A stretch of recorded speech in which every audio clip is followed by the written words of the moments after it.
Well, of course it's about UFOs. What else could it be about? I am your presenter here. Okay, this is Triple BFM 89.1 and you're listening to Night Shift with the Twist. So what I would like to do right now is just discuss a bit about UFOs. So what I'm doing in this show is just doing a little bit of history on these subjects that we'll be discussing in many shows to come with interaction. So what is a UFO?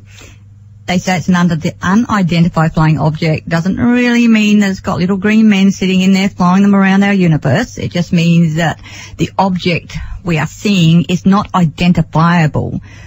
Now, in 1953, the United States Air Force, USAF, as we call them, stated that a UFOB was any airborne object which, by performance, aerodynamic characteristics, or unusual features, does not conform to any presently known aircraft or missile type, or which cannot be positively identified as a familiar object.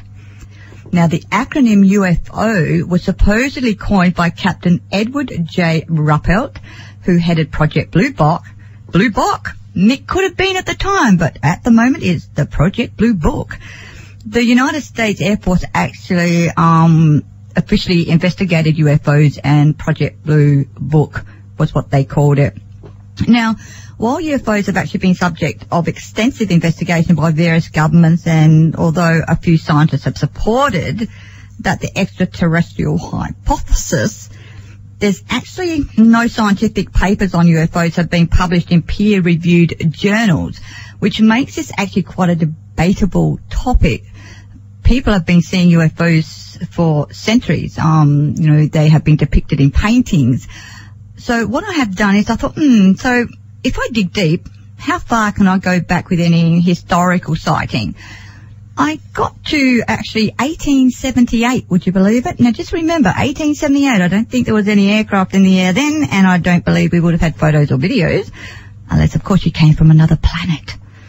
Now on January the 25th in 1878, the Denison Daily News actually printed an article in which a man called John Martin, he was a local farmer, had reported seeing a dark circular object resembling a balloon flying at wonderful speed, is how he said it.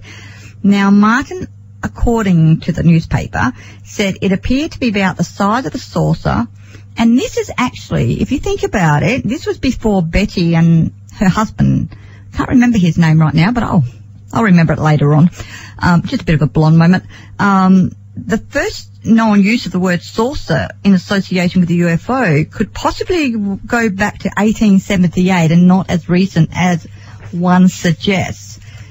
Now, also, in April 1897, thousands of people reported seeing airships in various parts of the United States.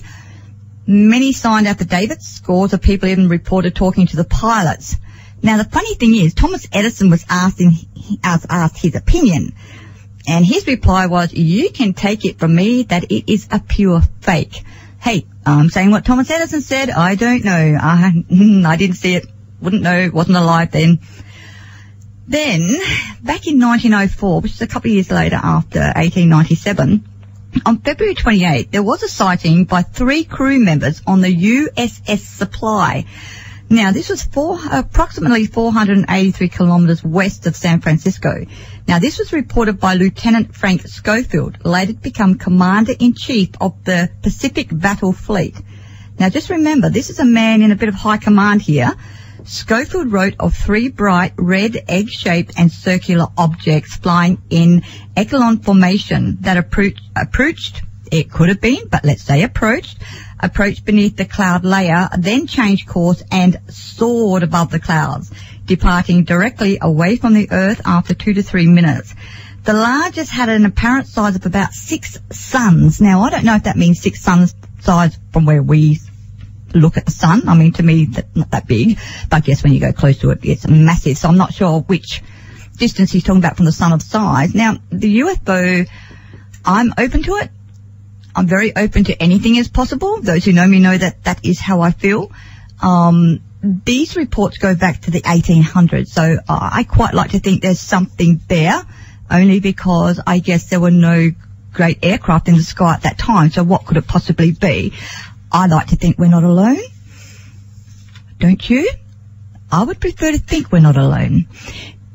I would like to introduce you to some more music, and please go over to the Triple B FM page on Facebook. Interact in there. Let us know what your thoughts are on the UFO subject. Do you believe or do you not believe?